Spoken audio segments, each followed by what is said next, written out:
So, real quick before we get started, if you guys see a ghost like right here, it's actually not daylight right now. It's the middle of the night. Um, Please let me know because I would like to freak out with you. It's really late. Anyways, what we're here to talk about tonight is how to get work experience. Woo! That first job's super critical. All right, I think hopefully the coffee's setting in. Boom, let's go. So, what I want to talk about is how I got software engineering work experience from zero to first job. Now, if you're super pedigree, you've been doing interns and you're amazing, good for you, you're awesome, get the freak out, you're not who I'm talking to. I'm talking to the individual that didn't do this in the beginning, okay? This is not the first thing that they've done. That mic is so huge. All right, put it right there. So software engineering is not the first thing they've done, and they've had a life, all right? So I started out, what was that, 28 years old. All right, no degree, no software engineering experience, didn't have any websites, didn't have anything. I think before that, the last time I'd done, other than some basic classes in the Marine Corps over programming, and they're like crappy courses, it was like, here's Java and here's Java syntax. If you know Java, which I'm sorry if you do, that's useless, okay? Like, learning to program and learning syntax, wildly different, okay? So, let's approach how do we get that XP, okay? That first role, really not critical, okay? If you can do it for free, do it. Now, one thing that you could have done is you could have been building a portfolio. When you're in class, they have you do all these shitty assignments that are build like a mailbox server, because that's useful. Maybe. I mean, I don't know. We're trying to. But a lot of times you're not actually building useful things. I really like things like Udacity and Code Academy. Oh, see, what else? These coding camps, those are actually really cool. I like them because they're very practical. My degree is in theoretical computer science, so I love me some theory. However, you still need coding chops, all right? Coding chops is basically you need to know how to do the thing. All right, it's really cool to be able to there and whiteboard and solve some answers. Then you get hired and you can't write a lick of code. That's a problem. Let's solve it. So, the best way to get work experience is to get hired to do the thing. Like, ta-da! Secret sauce. That's the best way. All right. Now, what I did is maybe different from how you're going to do it. Everyone's mileage may vary. However, I think the way I did it was really cool and clever, but let's find out. So, what I did was I first enrolled, exited the Marine Corps April, picked up my first programming job October. Okay, do the math, that's a lot of top ramen. I'm just saying, for a family of, carry the 1, multiply, subtract, add, plus 4, and then 4. Family of 4, 0 income. There's a different video I'll do on how to live on 0 income. It is by no means like preferred. It is survival. Okay, survival of the fittest. I will always win, always. Everything has a path to victory. So, what did I do? Number 1, stop freaking filling out every LinkedIn, every what is it, Indeed, all that stuff. Like, that stuff's cool, and if that works for you, great. I have never had a job outside of the Marine Corps that I did not know someone. And we will talk about those strategies, but never. Just haven't. Like, I've always had to find the in. Well, with 0 experience, the in is quite hard to get when you don't know people in that field, right? So I took this class in Broward. I live in Broward County, which is in Florida, and there is Success something. I can't remember the name of it. It's basically this program that says like, hey, you're having trouble with your career, blah blah blah blah blah. Here's how you should do. tldr networking. You want a job, network. You're unemployed, you're not networking. I thought it was completely stupid and garbage, and I was like, well, I'm glad I wasted like 3 days or however long the class is. Got this gigantic packet. Taps and Tams, garbage. I think they call it something else now, probably because it's garbage and they got tired of everyone saying it's garbage. The military sucks at teaching you how to be a civilian. It does really good at teaching you how to be a military person. Civilian, stop it. Stop it right now. No one cares about your service time. They don't. I mean, unless you're working for like Lockheed Martin or Harris or someone that's a military contractor, they do not care. Stop it. All right. They want to thank you for your service. Do you know how to do the thing? Do you have the correct certs? Do you have the work experience? Do you have the degree? That's what they care about. Like, I'm just trying to be honest with you. That's what they care about. Let's figure out how to game the system. All right. So once I got out of that class and I realized me filling out every Indeed, me filling out talking to every single recruiter, everything with zero work experience. I think I had like maybe a month, 2 months into grad school. And I think I was still taking the prereqs like at the time. So my undergrad is in psychology, general psychology, completely useless. Great if you just love to learn like cool stuff. Terrible if you want to actually make money. And I realized I need to get a good income. I have a family of 4, and we have a mortgage. We have a dog. Yeah, we had a dog. I need a good income. The quickest way to get a good income in today's market is learning how to program. Okay, like that will probably be true way down the line. Anyways, so I switched my career, or I'm sorry, yeah, I switched my track. Like, boom, pivot. You have to first pivot. Okay, whatever it is you're trying to do that. Do that thing. All right. Yes, I did try to pick up some of these like little cheapy jobs, and they barely covered the gas money. Barely. Okay.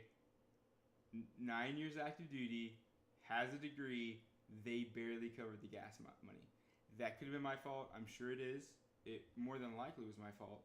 However, I wasn't able to reconcile that.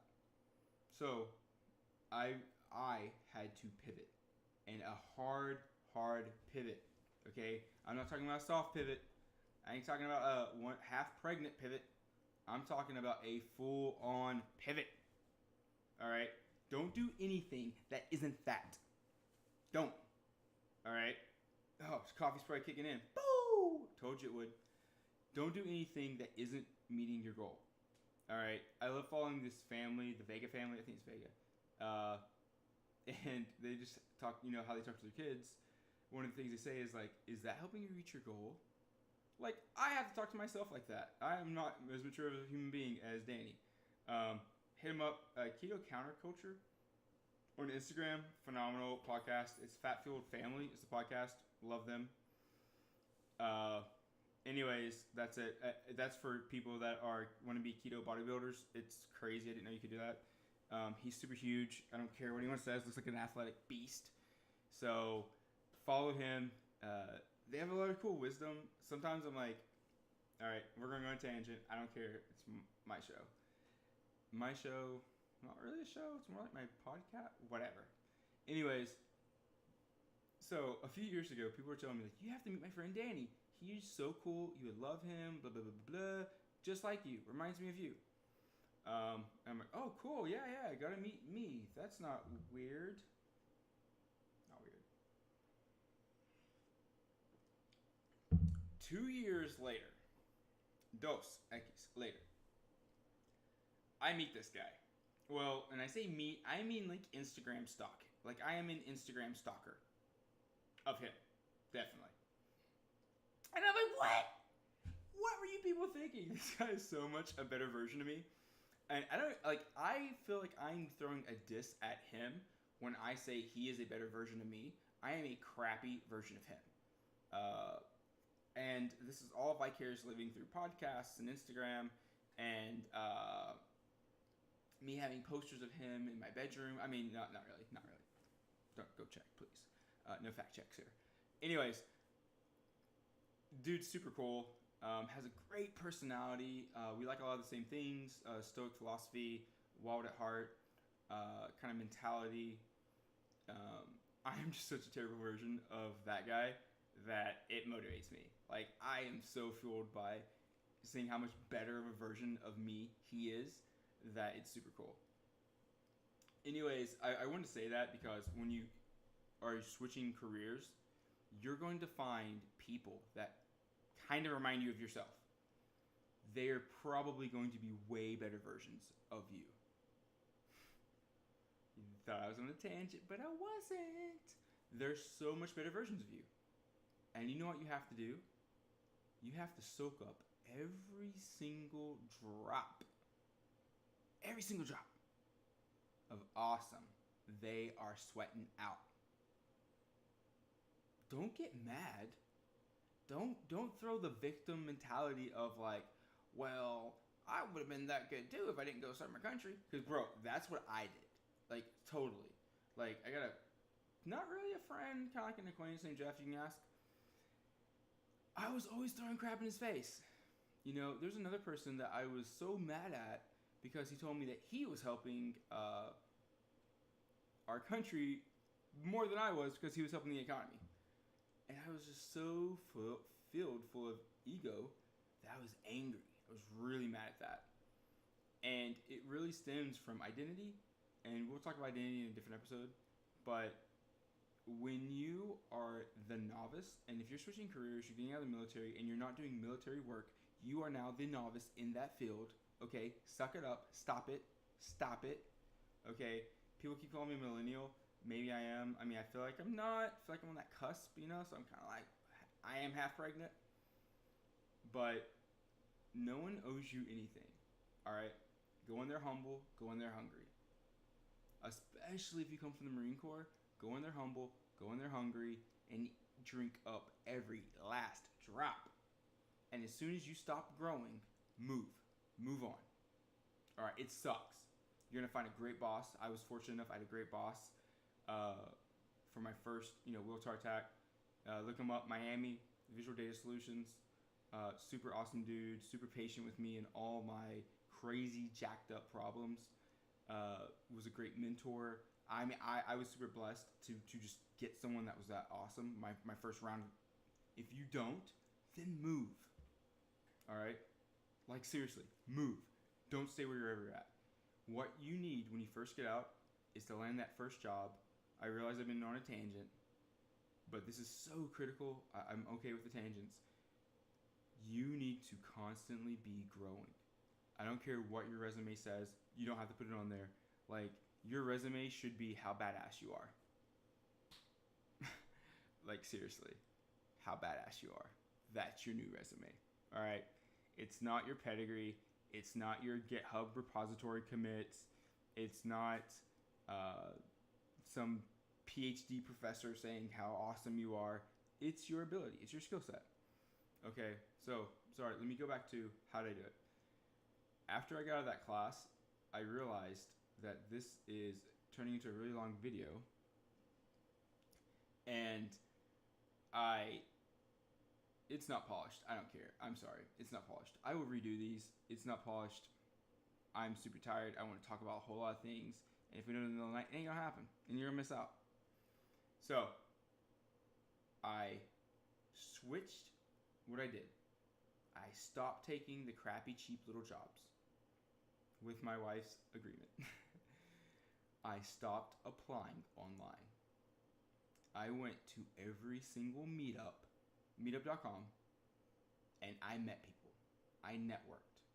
I told every single individual, what am I trying to accomplish?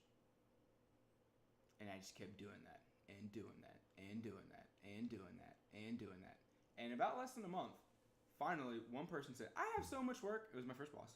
I have so much work, I will hire anyone. And I was like, I'm anyone, please, for free. Yeah, for free. We ain't got no money.